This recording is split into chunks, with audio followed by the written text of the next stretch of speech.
전반적으로 시장을 보는 분위기들이 단기 조정은 좀 있을 수 있겠다라고 보고 있지만 사실 기본적인 추세가 꺾인다라고 생각은 하지 않고 있습니다. 이게 저희는 사실 이제 종목들을 이제 포트폴리오를 이제 제시해드리거나 할 때 단기와 좀 중장기 전략들 나눠서 봐야 된다라고 말씀을 드리고 있고요. 결과적으로는 이제 변수에서 조금 더 좀 내구성이 좋은 뭐 이렇게 퀄리티가 좋은 기업들, 뭐 저희가 뭐 사실 소위 시장에서 말하는 퀄리티 스타일의 이 기업들을 모아서 만든 ETF들을 가지고 가면은 그래도 조금 대응할 수 있는 부분들이 있을 것 같고요. 미국 같은 경우는 또 퀄리티 스타일을 가지고 만든 ETF들이 또 조금 종류가 다양하게 있습니다. 그래서 뭐 QUAL, 뭐 이렇게 퀄리티를 가지고 만든 티커죠. 그러니까 QUAL이나 뭐 SFPHQ 이런 종목들 같은 경우는 그냥 조금 이제 포괄적으로, 그리고 우리나라 같은 경우는 아까 이제 퀄리티를 붙여 놓은 ETF들도 있긴 있는데 원 미국 빌리어너라는 ETF 같은 경우는 이 컨셉은 사실 조금 이제 어떻게 보면 재미를 끌려고 했나라고 생각을 할 수 있는 백만장자, 억만장자들의 포트폴리오를 가지고 만든 컨셉이긴 한데 이것도 결국은 뭐 저희가 잘 알고 있는 뭐 머스크라든가 베이조스, 뭐 워렌 버핏 이런 이 백만장자들의 포트폴리오다 보니까 결국 또 우량주들이 들어가는 컨셉이 있습니다. 그래서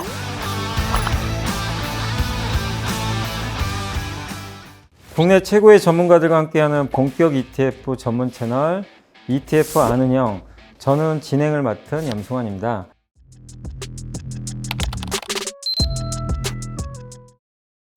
오늘 하태영에는 2024년에 이어서 2025년에도 상반기 ETF 부문에서 최고의 애널리스트로 선정된 하나증권 리서치센터 해외주식 분석실의 박승진 실장님과 함께 하겠습니다. 실장님, 안녕하세요. 네, 안녕하십니까. 네, 안녕하세요.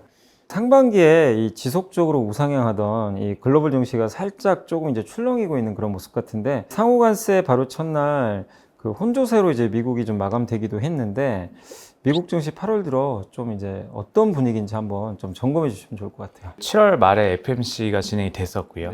7월 말 FMC 같은 경우는 사실 시장에서 크게 경계하고 있지 않았었는데 굉장히 좀 매파적인 스탠스들이 확인이 됐던 것 같습니다.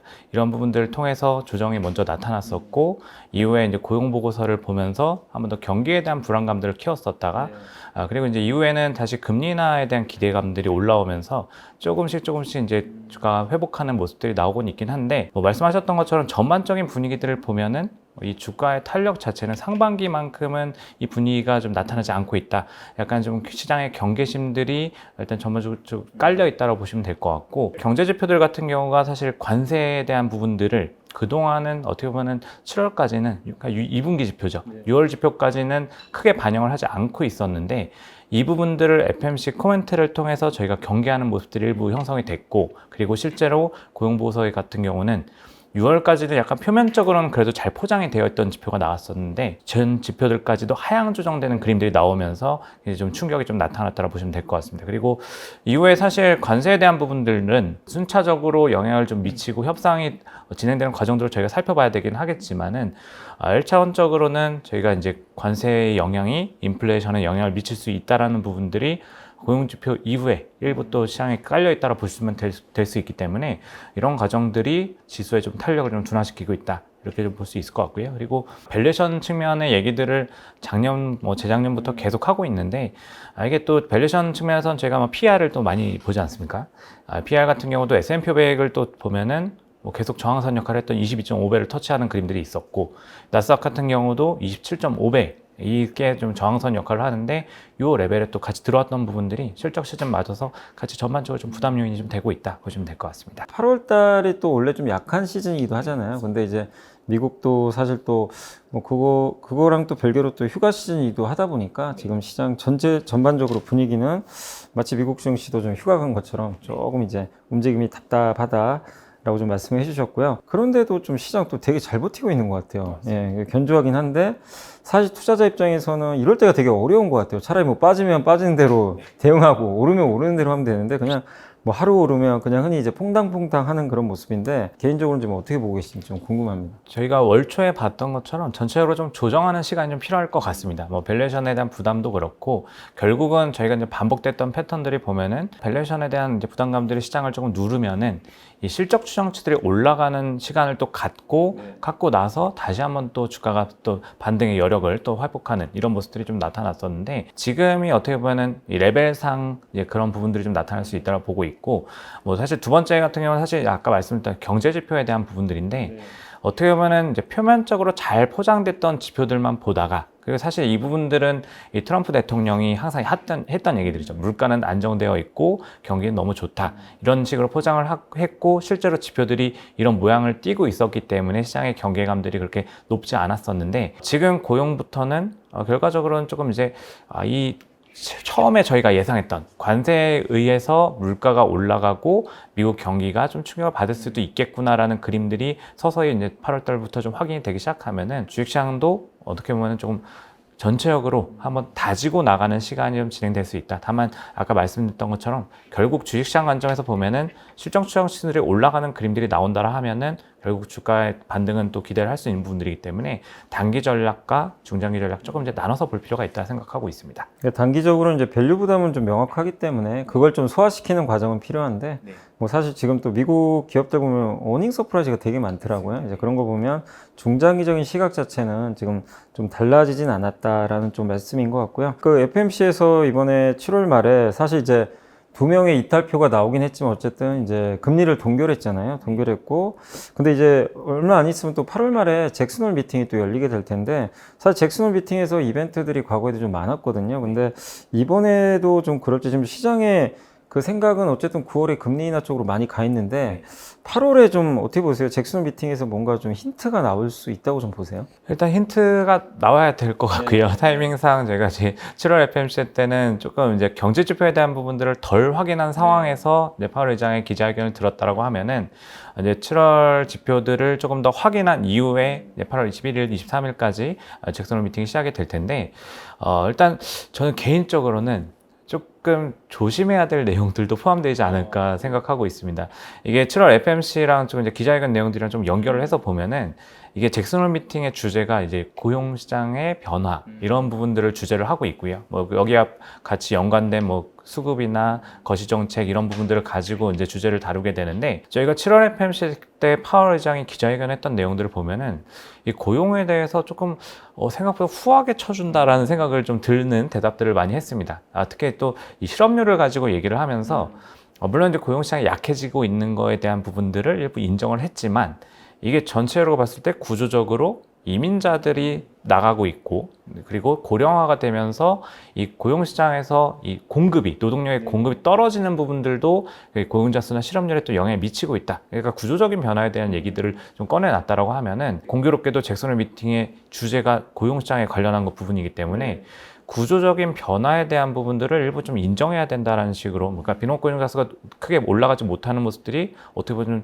자연스럽게 받아들여야 된다는 식으로 말씀을 하시게 된다라고 하면은, 저희가 이제 기대를 해볼 수 있는 건 사실 물가는 관세 영향을 당연히 이제 받게 될 건데, 고용시장이 약해졌을 때 금리 인하 기대를 조금 더 가지고 갈 수 있다라는 기대가 여기서 꺾여버린다라 하면은 조금은 또 호기시한 부분들에 대한 고민을 좀 해야 되지 않을까, 이런 부분들을 좀 고민을 해볼 수 있을 것 같고요. 그리고 또 사실 기자회견 때 내용들을 보면은 이 지역 연원들에 대한 뭐 조사 내용들을 얘기하면서 기업들이 이 물가의 그 가격에 결국은 정가를 시키겠다라는 움직임들이 최근 들어 포착되고 있다. 사실 6월 PPI 같은 경우를 보면은 이 트레이드 서비스 항목 같은 경우 제로가 나왔었고요.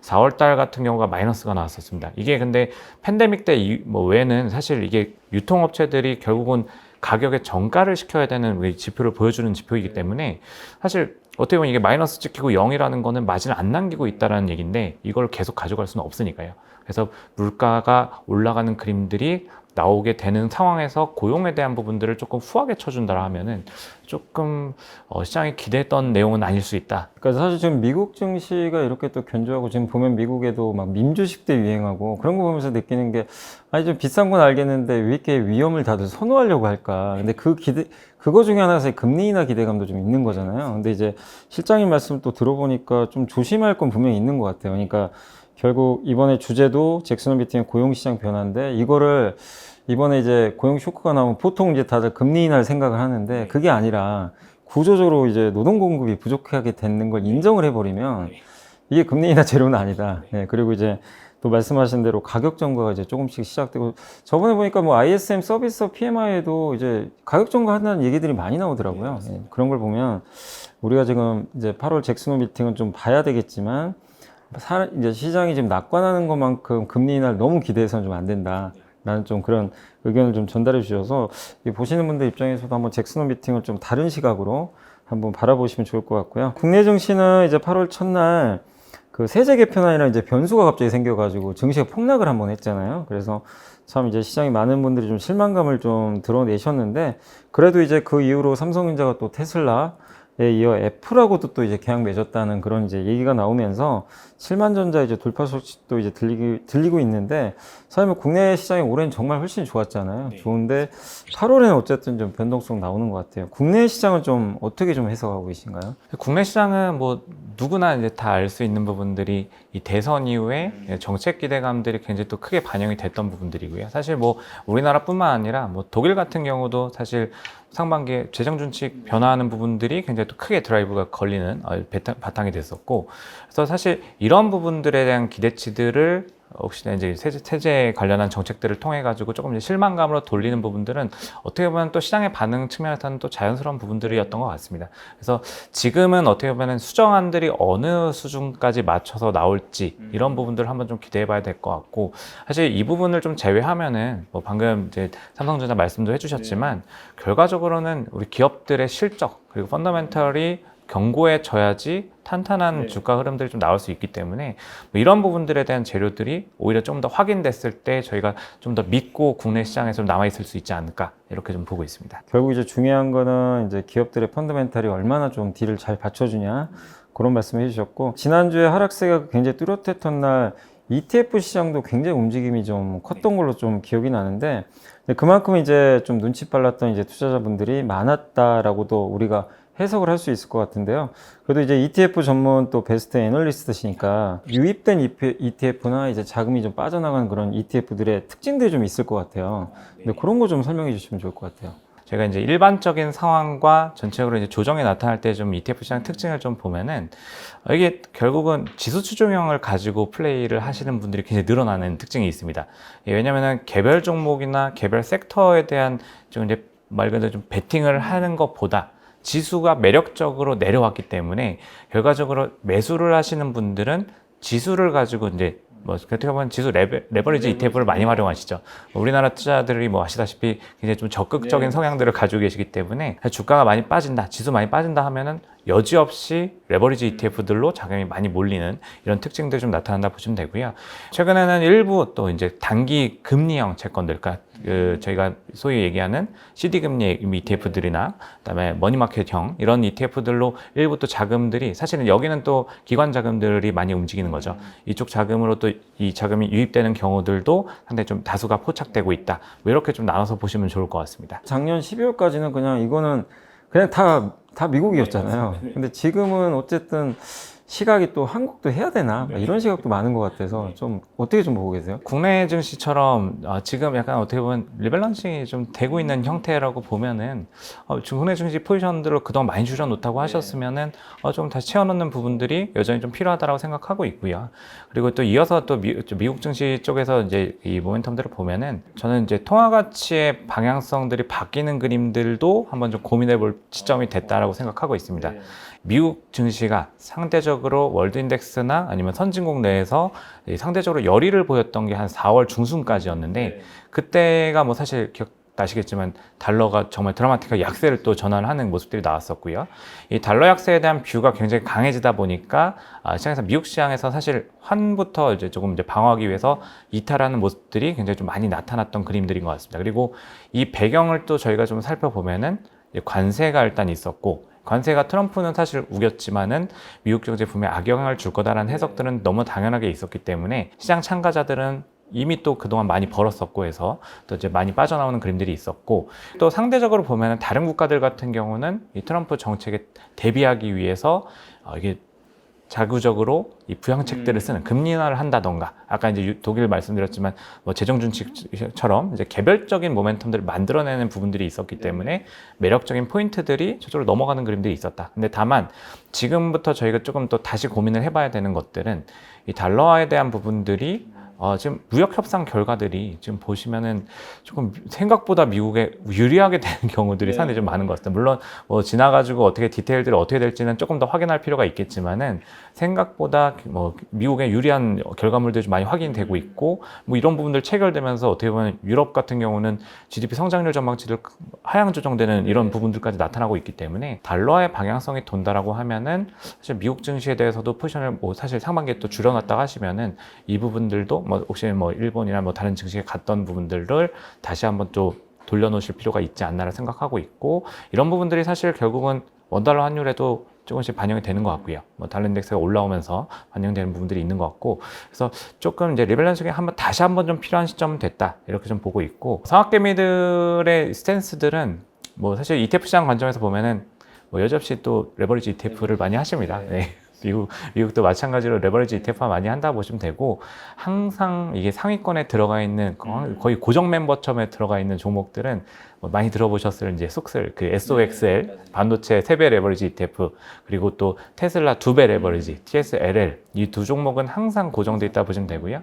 그리고 또 약간의 거리를 두고 이 속슬의 반대 포지션인 SOXS 반도체 3배 인버스 ETF가 또 항상 자리를 하고 있습니다. 이게 근데 또 재밌는 거는 이 레버리지 ETF들 하시는 분들 같은 경우는 굉장히 단기 플레이를 많이 하십니다. 뭐 저희 단타를 많이 하시는 거고요. 그래서 이게 저희가 순매수 금액으로 보면은 뭐 이렇게 순서가 쭉 매겨지기도 하는데 매수 매도 금액을 같이 합쳐 놓으면은 또 이 레버리지 ETF들이 쭉 상위권으로 올라오는 이런 형태들이 또 굉장히 또 우리나라 투자의 특징적인 부분으로 보시면 되고 그다음에 이제 지수형도 많이 하시죠. 이제 주가가 조금 탄력이 죽었다. 뭐 아까 말씀드렸던 것처럼 조정이 나타난다 하면은 지수형들 뭐 스파이라던가 VO라던가 QQQ 이런 종목들 기본적으로 많이 하시는 게 있으신 것 같고 그리고 또 최근에 좀 특징적인 부분 중에 하나는 옵션을 활용한 ETF들 미국의 옵션을 활용한 ETF들도 굉장히 많이 하십니다. 그래서 뭐 저희 우리나라에도 지금 보면은 커버드콜 ETF들이 작년 재작년에서 엄청나게 많이 상장이 됐는데 미국 같은 경우는 일드맥스라는 운용사가 이 옵션을 가지고 커버드콜 형태를 만드는 ETF를 가져가는데 그냥 일반적인 커버드콜은 아니라고 보시면 됩니다. 옵션을 합성해가지고 주식 포지션을 만들고 거기다가 또 옵션을 씌워가지고 커버드콜을 만들기 때문에 정말 이게 포지션을 극대화시키는 종목으로 보시면 되고요. 뭐 이것도 아까 이 레버리지랑 같은 형태의 투자 성향들이 반영이 되는 건데 이 종목들 같은 경우는 뭐 많이들 하시는 분들 ULTY라는 울트라의 전문명을 가지고 있는 성장주 바스켓을 가지고 가는 기초자산으로 커버드콜 ETF가 있고 MSTY 마이크로 스트래티지를 기초자산으로 하는 이런 ETF가 있는데 이런 종목들 같은 경우 특징이 배당 수익을 한 달에 거의 10%씩 뿌려주는 이런 ETF입니다. 다만 좀 아시다시피 커버드콜 형태의 약점이라고 하면은 주가가 녹을 수 있다는 부분들이 굉장히 리스크이기 때문에 주가가 횡보하거나 상승하면은 정말 그래도 이게 배당으로 막아지는 부분들이 상당히 크지만 하락했을 때는 이 배당으로 받는 그 부분보다 차손이 크게 발생할 수 있기 때문에 이런 부분들은 좀 사실 좀 구분해서 봐야 될 것 같습니다. 저희 그 ETF 아는 형 콘텐츠에 좀 이런 질문이 좀 올라왔는데요. 그 박승진 실장님이라면 대답을 해주실 수 있는 좀 부분이 아닐까 싶어서 소개를 한번 해보겠습니다. 그 세제 개편안이 발표되면서 코스피도 급락하고 제가 투자한 이제 ETF가 모두 마이너스가 됐는데 이게 저처럼 최근 투자를 시작한 사람은 이 시기에 이렇게 좀 흔들리는 시기에 투자를 어떻게 하면 좋을까요? 장기 투자가 좋다는 건 저도 알고 있는데 상승 추세일 줄 알았다가 갑자기 이제 급락하니까 아마 이제 상승 포지션 위주로 이렇게 가는 ETF만 하셨던 것 같아요. 좀 당황스러운데 어느 한쪽 포지션을 좀 잡고 가다가 하락장이 이제 만약에 반대쪽으로 왔을 때 되게 좀 힘들어할 수밖에 사실 없잖아요. 근데 이럴 때 좀 실장님 같은 경우는 좀 어떤 조언을 좀 하고 싶으신지 좀 한번 답해 주시면 좋겠습니다. 저희는 사실 이제 종목들을 이제 포트폴리오를 이제 제시해 드리거나 할 때 지금 같은 경우는 이제 좀 아까 말씀드린 대로 단기와 좀 중장기 전략들 나눠서 봐야 된다라고 말씀을 드리고 있고요. 사실 이게 뭐 방법은 뭐 여러 가지가 있을 것 같습니다. 그냥 저가 매수를 해가지고 그냥 기다리면서 올라갈 때까지 기다리는 방법이 있을 거고 아니면은 조금 포지션들을 조금 단단하게 만들어 놓는 방법이 있을 것 같은데 단기적으로는 조금 이제 이런 안정성 중심의 포트폴리오를 만들어 놓는 것도 뭐 유효한 전략이 될 수 있겠다라고 생각은 하고 있습니다. 그래서 안정성이라고 하면은 결과적으로는 이제 변수에서 조금 더 좀 내구성이 좋은 뭐 이렇게 퀄리티가 좋은 기업들 뭐 저희가 뭐 사실 소위 시장에서 말하는 퀄리티 스타일의 이 기업들을 모아서 만든 ETF들을 가지고 가면은 그래도 조금 대응할 수 있는 부분들이 있을 것 같고요. 뭐 최근에 또 미국 ETF 하시는 분들의 또 특징 중에 하나는 또 의외로 이 아까 이제 말씀드렸던 이 단기 금리 ETF들 SGOEV라는 종목이 있는데 이게 3개월 이내에 초단기 국채들을 미국채를 가지고 만드는 ETF입니다. 이런 종목들도 또 많이 활용을 하시기 때문에 뭐 파킹형 같은 단기 금리 ETF를 활용하실 수 있는 방법들도 있어서 약간 지금은 이제 단기적으로 좀 단단하게 굳혀놓는 이런 전략도 한번 고민해 보실 필요가 있겠다. 그 요즘처럼 이렇게 방향성이 불확실한 이제 장일수록 그 위험성을 줄일 수 있는 그런 이제 ETF에 대한 관심이 좀 높아질 것으로 좀 예측이 되긴 하는데요. ETF 투자는 이제 이런 시기에, 그러니까 뭔가 좀 앞이 지금 사실 안 보이잖아요. 이럴 때는 좀 어떤 식으로 좀 투자에 접근하는 게 좋을지 한번 조언해 주시면 좋겠습니다. 펀더멘털 퀄리티 이런 부분들을 말씀을 드렸었는데 사실 ETF도 사실 뭐 테마나 컨셉을 가지고 다양하게 만들다 보니까 이제 퀄리티를 가지고 컨셉으로 만들어진 ETF들이 있습니다. 물론 이게 또 안타깝게도 우리나라 같은 경우는 이 퀄리티가 붙어 있는 ETF들이 사실은 그렇게 막 인기를 끌지는 못합니다. 이게 아시겠지만 이제 투자 성향들이 이제 많이 반영된다고 보시면 되고요.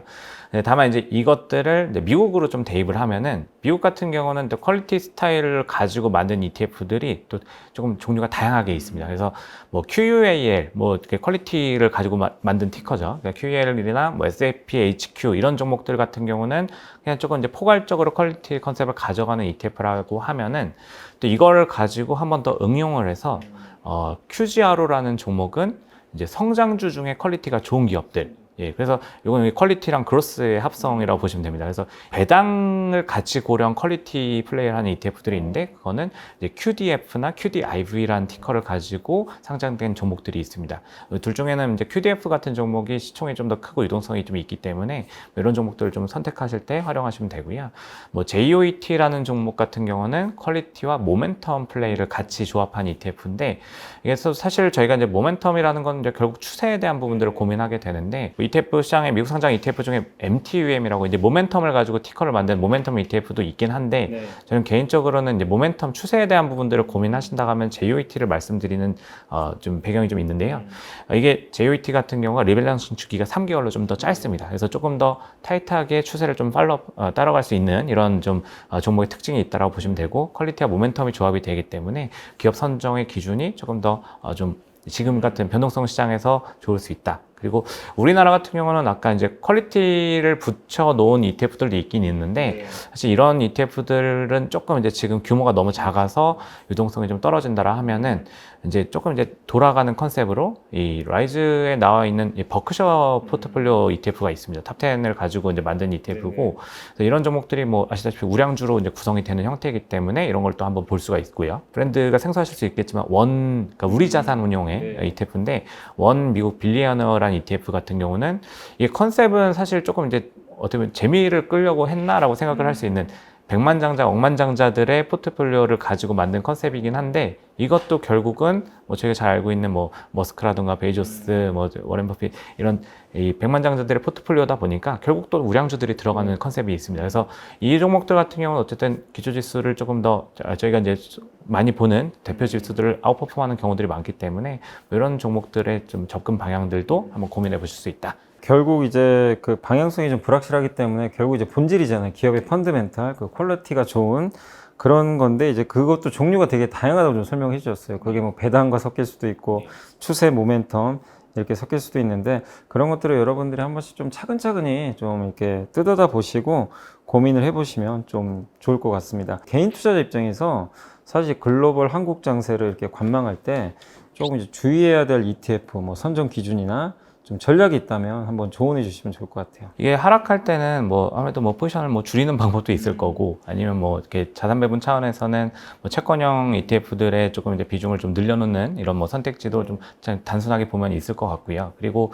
이 하락장 같은 경우는 사실 뭐 저희가 좀 더 뭐 조금 더 다른 전략들을 활용한다라 하면은 뭐 금에 관련한 ETF들을 사는 것도 있습니다. 금 현물 ETF 이런 것들도 뭐 많이 있겠지만은 금광기업 ETF 이런 것들도 같이 보시면은 금 가격을 실질적으로 좀 많이 추종을 그 상관계에서 굉장히 높게 나오기도 하고요. 그리고 이 주식시장의 반등을 또 생각한다라 하면은 이 주식시장이 반등할 때 얘도 어차피 기업으로 구성된 ETF이기 때문에 주식시장에 반등하는 초기 시점에 사실 타이밍을 좀 잡기 어렵다 하면은 이 기업형 ETF로 놓으면은 사실 이것도 같이 따라갈 수가 있기 때문에 이런 과정들에 조금 이제 차선으로 또 선택할 수 있는 부분들이 있고, 국내 ETF 시장의 좀 특징이라고 하면은 뭐 아까 이제 적극적인 성향들을 많이 말씀을 드렸었는데, 아무래도 이 테마형 ETF들이 좀 많이 나와 있다라는 부분들이 좀 특징인 것 같습니다.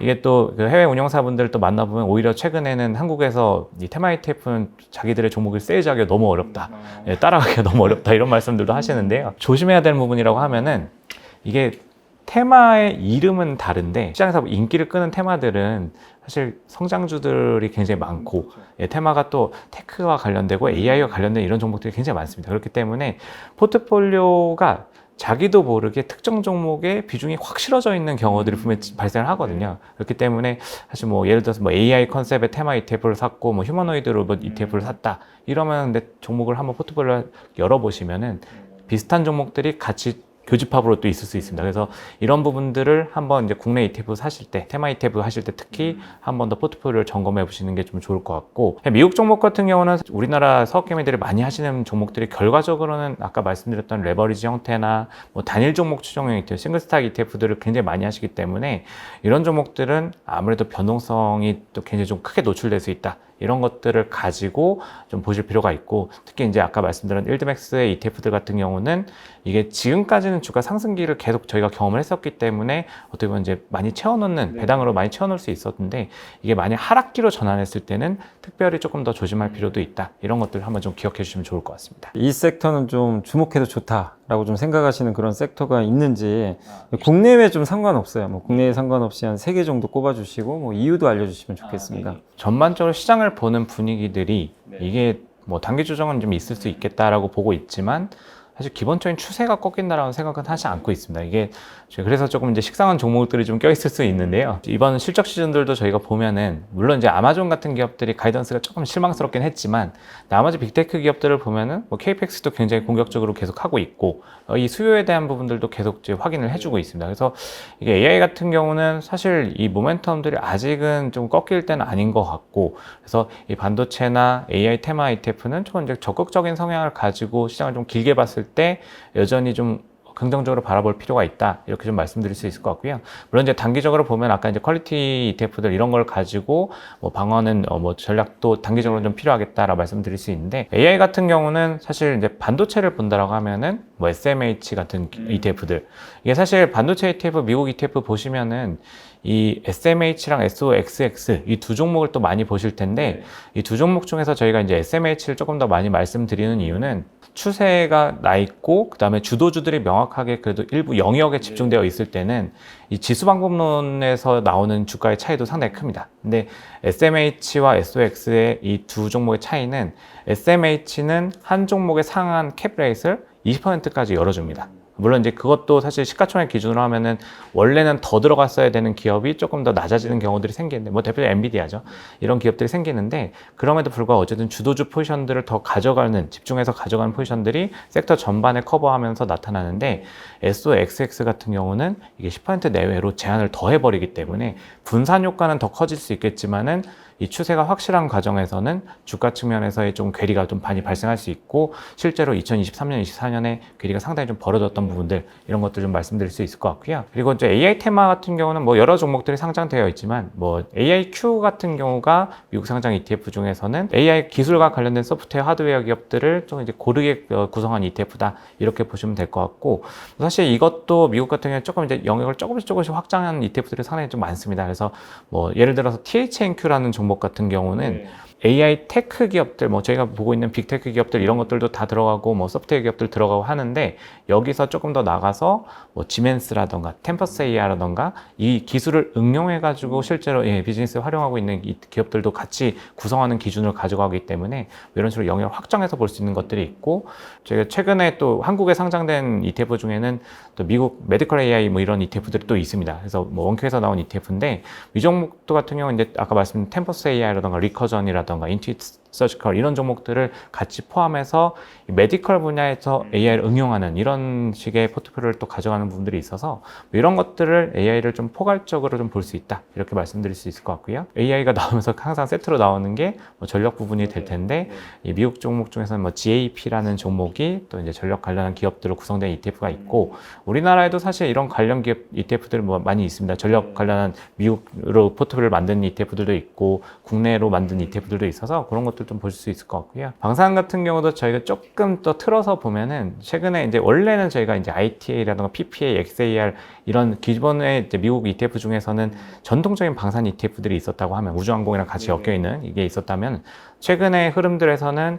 이제 SHLD라는 종목, 방산 테크 기업 ETF입니다. 팔란티어도 들어가 있고요. 그래서 기술을 좀 더 가미한 형태의 ETF가 SHLD라는 티커로 해서 컨셉이 따로 좀 ETF가 있고요. EUAD라는 티커 ETF가 있는데 이거는 유럽 방산 기업들만 가지고 포트를 만들어 왔습니다. 지금 유럽이 국방비를 확실히 더 공격적으로 늘리고 있다라고 하면은 EUAD 같은 종목이 트럼프 정부 들어와가지고 나토의 분배금 뭐 이런 거 얘기 나왔을 때 처음에 EUAD를 찾아서 봤을 때는 시가총액이 상당히 좀 작았습니다. 저도 이제 종목들을 제시를 해드리는 역할들을 하기 때문에 말씀을 드릴 때 유동성이 조금 적기 때문에 조심하셔야 된다고 말씀을 드렸었는데 지금은 상당히 커졌습니다. 10억 달러 넘어가는 규모까지 커져서 아 이런 것들이 확실히 시장에서 관심을 좀 많이 끌고 있는 영역이구나 이런 것들도 한번 좀 참고로 좀 보실 수 있을 것 같습니다. 고민은 그거 같아요. 개인투자분들도 이게 사실 주식도 워낙 많은데 ETF도 종류가 정말 끝없잖아요. 그러니까 그거 참 고민은 되실 것 같은데, 근데